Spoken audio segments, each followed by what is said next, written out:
આપણી સાથે કરણ છે. અમે અત્યારે મારવાડ યુનિવર્સિટીમાં છીએ, જેમ તમને ખબર છે. કરણ, આપ જણાવો કે અત્યારે જે અમે સંદેશ લઈને આવ્યા છે કે ગણેશ આવ્યો ને સ્વચ્છતા સંદેશ લાવ્યો, તો તમે શું કહેશો કે રાજકોટ સિટી કેટલું ક્લીન છે? એકચ્યુઅલી હું રાજકોટથી બિલોંગ નથી કરતો. મારું વિલેજ છે ઢવાણા કરીને મારું વિલેજ છે, અને હળવદ પાસે હળવદ તાલુકામાં વિલેજ આવ્યું છે.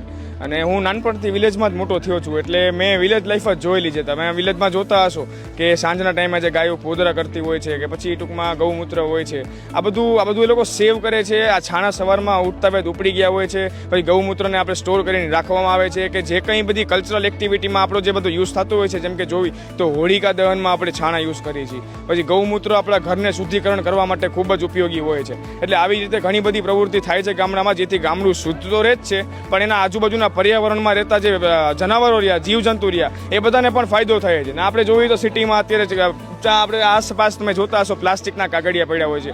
ગાય છે કે બકરી છે કે કોઈ પણ એવા જનાવર રહ્યા, એ જે ગાય ને બધું પ્લાસ્ટિક ખાય અને એમના પેટમાં હાફ ચડે છે. એ પેટમાં હાફ ચડવાના કારણે એમનું પેટ ફૂલાઈ જાય છે અને આપણે ગુજરાતી ભાષામાં કહીએ તો ગેસ થઈ જાય છે. એટલે જનાવરને આ રીતના ગેસ થઈ જાય છે, પછી એમનું હૃદય બંધ થઈને એમની ખરાબ મોત થઈ જાય છે. તો હું તમને એક વસ્તુ કહેવા માંગીશ કે આપણે સૌ આ પ્લાસ્ટિકનો કચરો ખાસ કરીને ધ્યાનમાં રાખી, અને પ્લાસ્ટિકનો કચરો તો આપણે સાવધાનીથી બધો આપણે ડસ્ટબિનમાં નાખીએ, જેના કારણે આપણું પર્યાવરણ તો શુદ્ધ રહેશે તે, પણ આજુબાજુના જીવજંતુને બચાવીને પણ આપણે પુણ્યનું કામ કરશું. આપણે આજે અત્યારે ડોમમાં આ ડેકોરેશન છે એ આપણે વિલેજ થીમ જ રાખ્યું છે. કે વિલેજ થીમ રાખવાનું કારણ એ છે કે અત્યારના સિટીના લોકોને ખબર પડે કે આપણા વિલેજમાં શું શું છે. તો કે ગામડામાં વસતા જે છાણિયા ખાતરના ઘર હોય છે, સૂકું ઘાસ હોય છે, પછી આપણે જોઈએ તો ઉપર વળવાયું હોય છે કે જે જૂના જમાનાના આપણા બધા દાદા બાપ દાદા બધા જે લોકો હતા એ લોકો વળવાયુંથી રમતા, એ લોકો વળવાયુમાં ટીંગાતા, અને એવી બધી ગામડાની ઘણી બધી કલ્ચરલ એક્ટિવિટી હોય છે. એના કારણે જ આપણે આ વખતની થીમ આપણું